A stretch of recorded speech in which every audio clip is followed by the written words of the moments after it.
We got Zak Cummings back here on the program. He's going to be taking on Michel Prazeres coming up here at UFC Fight Night 128 in Chile on May 19th. Zak, what's going on, man? How are you?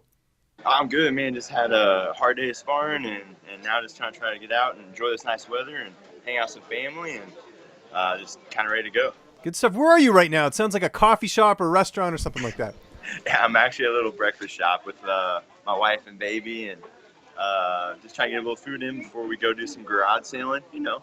Good stuff. Real tough manly stuff. Look at you being a family man here. This is good, you know, finding that balance between fighter and father. I think that's awesome. Oh, yeah. Last time we talked, obviously, was back in January before that fight against Thiago Alves. You've had some bad luck. I don't know if you walked under some, a ladder or saw a black cat or something like that. But what happened? You had an injury and it forced you out of the fight. What exactly happened for those who don't know? Man, so funny thing, I had an amazing weight cut going, right? I mean, weight was... I had a lot of weight to cut from like the whole camp, but like everything was ahead of schedule. Everything was good. I didn't have very much to go, and it was like really my first initial cut. Got in the tub, did my thing. Like basically, it was time to. I had a great sweat going. It was time for me to get out, and wrap up a little bit. So like I got up, and they're drying me off. So they told me to lift my legs up so they can dry my legs off. And as I did that, I kind of fell back a little bit. And as I slipped and fell backwards, there was a metal handrail, and the back of my head hit it, split me wide open.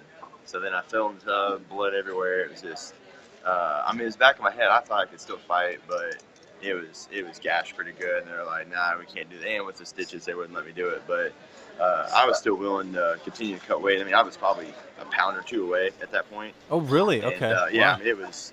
I literally just ate some food before I got in the tub and stuff. Everything was going so well. Man. So that was the bad part about it. But I mean, it happens. I'm happy that it could have been a lot worse. I know that. So it could have, if I hit it probably a little bit lower than that, more on my neck, it could have killed me. So happy that the only thing that happened was take me out of the fight. But it hurt, So I'm ready to get back in and put on a show, but it just it sucked the way it happened, but whatever. I like your positive outlook on that, saying it could have been worse and everything. That's kind of how you have to take something like that. It's freak, it happens. I mean, how do you think Tony Ferguson feels, walking over wires now? It's one of those things, man. It's a freak accident. How long was the recovery time on that? You mentioned you had to get stitches. How long did it take to heal up? Like a week. Oh, that's it. Oh, wow. Yeah, man, what a bummer. I pulled the stitches out in a week, and it was a little tender, but it was a good sized cut on the back of my head. But I mean, how often do you get hit in the back of the head? So no, it's true. I was back to training in a week and begging for a fight. It just kind of took them a while to get me rebooked. I was really hoping to keep the Alves fight. Didn't happen, so I don't know. Now we got Prazeres, and we'll just kind of go from there. Yeah, you got a Prazeres here who, has had, speaking of weight cuts, has had some issues making weight. So he's finally moving up to 170, which is where I think he belongs. How much does that sort of excite you from a size standpoint? I mean, you fought as high as light heavyweight, and here's a guy who's fought at 55, now is going up to 170. I'm begging he misses weight. Yeah. More money. Could you imagine if he missed it welterweight? Oh my God. I don't know if he misses at 170, we got a problem him being at 5'6". But yeah, he's dangerous, man. He's a tough dude. He's used to being short. He's used to having to cover that range. But he's used to being the bully, man. He's used to kind of being the bigger, stronger guy at 155, man. They're not only are they making him go to 70, but they're gonna make him go to 70 fighting one of the biggest 70-pounders out there in the world, in me. So, I'm not a small guy. I'm gonna have a lot of size. I got reach. I got a lot of strength and power on the guy. So it's gonna be hard for him to get inside, and it's gonna be hard for him to play his power jiu-jitsu and his power game against me. I don't see it happening, but he's definitely dangerous, man. I'm not overlooking him at all, but I don't know. It's gonna be crazy. Just kind of, I keep laughing that like the way it's gonna look on TV is the difference in the size of us. Yeah, but, I know. But whatever. Yeah, we'll see what happens. You're obviously with your family right now. The last time we talked, I know you were away traveling, doing some cross training, and also just helping teammates out. How has your training camp been structured for this camp, as far as where you've been training and everything else? Training camp's going really well. I stayed home more. I went out to Denver for a little bit, and I got some work in with those guys. I'm probably going to shoot up there for a few days right before my fight. Trying to get Mark Montoya, the head coach up there, trying to get him to come to Kansas City for a couple days next week also. But I've got Kraus here with me, and some solid guys in our gym and stuff. So training camp's been great. It's been, I've stayed home a little bit more than the last one, but I've got amazing training partners. It's nothing bad there. So I'm just excited to get in and show all the stuff I'm working on for the Alves fight, and just put on a show, man. And I imagine the weight cut's been going well for this camp as well, since you kind of figured it out for the last fight.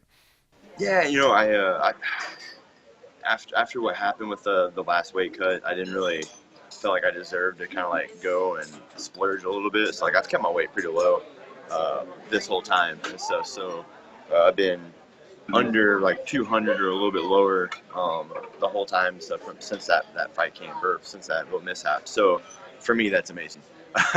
Normally I'm well over 200. Oh really? So, okay, wow. Yeah, so it's weight's going good. Energy's good, conditioning's good. I feel ready to go. I'm just excited and ready, hopefully just to get on the scale and just go perform. Do you have to change your weight cut at all with the fact you're traveling to Chile? You got a long flight. Do you have to maybe cut a little bit more before you leave, or how does that work? I might a little bit. The only thing, whenever you go to these other countries, man, you just don't know what you get. I've heard horror stories like you go to Brazil and they don't have hot water, so like the hot bath is just out of the question, which is normally how I cut the weight. But we'll make it happen. We'll figure it out. The big thing traveling normally is like a time difference and the body adjusting to it, but it's only a 2-hour time. So, I don't have any really elevation to deal with. I don't have a time difference to really deal with like over in Europe. If they don't have hot water, we'll figure out sauna or something, but we'll make it work. I'm happy that my weight's doing well now, and I'm gonna try to get a good chunk off of it before I go. But we'll just kind of see how it goes. That's just the downside is just not knowing what these other countries have. Some of them don't have hot tubs. Hot water's kind of iffy. You just don't know. Who's going to be in your corner for this fight? Because if I'm not mistaken, you only get one cornerman that they fly you down. You have to pay for the rest. Kraus is coming with me. I'm paying for Mark to come down. I'm paying for my nutritionist to come down. So I'm still bringing my normal group of guys, even if the UFC gives me one or not. But I'll have my normal crew with me, and nothing's gonna change. So, it's worth paying a little bit more to have those guys be with me. That way, everything feels normal. So. No, that's smart. How do you see this fight playing out on May 19th? I see me being the first one to finish him. I really do. He's good. He's a solid fighter, man. He's dangerous everywhere. I think with the reach, and he just throws everything he's got with power. I think I can pick him apart on our feet, and I think I'm going to catch him coming in, try to take me down and hurt him. And if I don't knock him down or knock him out from our feet, I can see me hurting him pretty bad and then just finish him on the ground. He's very good in jiu-jitsu, but whenever you're hurt and knocked senseless from some uppercuts, it makes it a lot easier to finish a guy. So, I fight to finish fights, and that's what I plan on doing. Last question for you here. You got a long plane ride. Have you mapped out what you're going to be doing on the airplane? I'm sure you're going to get some sleep, but are you going to, load some movies on, or maybe load up on the pockets? Movies for sure. I've already got my iPad and everything loaded down. Probably some John Wick movies and nice. Some music. Who knows? Hang out. We'll figure it out. So you'll load them yourself, because a lot of fighters will go on the plane and just hope they have good movies, and that's a risk because sometimes you don't get good. Sometimes I've got both. Sometimes if they have them, I'll watch them, but I normally have someone back up just in case I need them.